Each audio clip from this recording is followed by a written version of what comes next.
بسم اللہ الرحمن الرحیم۔ السلام علیکم۔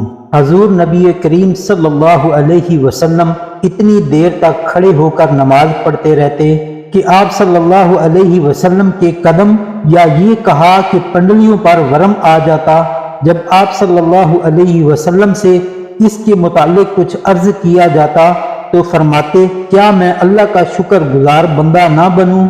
ایک شخص نے نبی کریم صلی اللہ علیہ وسلم سے پوچھا کہ آپ مجھے کوئی ایسا عمل بتائیے جو مجھے جنت میں لے جائے۔ اس پر لوگوں نے کہا کہ آخر یہ کیا چاہتا ہے، لیکن نبی کریم صلی اللہ علیہ وسلم نے فرمایا کہ یہ تو بہت اہم ضرورت ہے، سنو، اللہ کی عبادت کرو اور اس کا کوئی شریک نہ ٹھہراؤ، نماز قائم کرو، زکوٰۃ دو اور صلہ رحمی کرو۔ حضرت عبداللہ بن عباس رضی اللہ عنہما نے بیان کیا کہ نبی کریم صلی اللہ علیہ وسلم نے جب معاذ رضی اللہ عنہ کو یمن کا حاکم بنا کر بھیجا تو فرمایا کہ تم انہیں اس کلمہ کی گواہی کی دعوت دینا کہ اللہ کے سوا کوئی معبود نہیں، اور یہ کہ میں اللہ کا رسول ہوں۔ اگر وہ لوگ یہ بات مان لیں تو پھر انہیں بتانا کہ اللہ تعالیٰ نے ان پر روزانہ 5 وقت کی نمازیں فرض کی ہیں۔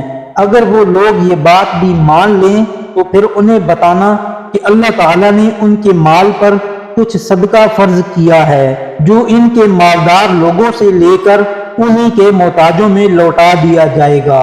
رسول اللہ صلی اللہ علیہ وسلم نے فرمایا، جب کوئی قوم عہد توڑتی ہے تو ان میں قتل عام ہو جاتا ہے، جب کسی قوم میں فحاشی عام ہو جاتی ہے تو اللہ تعالیٰ ان پر موت کو مسلط کر دیتا ہے، جب کوئی قوم زکوٰۃ کی ادائیگی روک لیتی ہے تو اللہ تعالیٰ ان سے بارش روک لیتا ہے۔ رسول اللہ صلی اللہ علیہ وسلم نے فرمایا، بخیل وہ ہے جس کے سامنے میرا ذکر کیا جائے اور پھر بھی وہ مجھ پر صلاۃ و درود نہ بھیجے۔ رسول اللہ صلی اللہ علیہ وسلم نے فرمایا، جس نے مجھ پر ایک بار درود بھیجا اللہ تعالیٰ اس پر 10 بار رحمت نازل فرمائے گا۔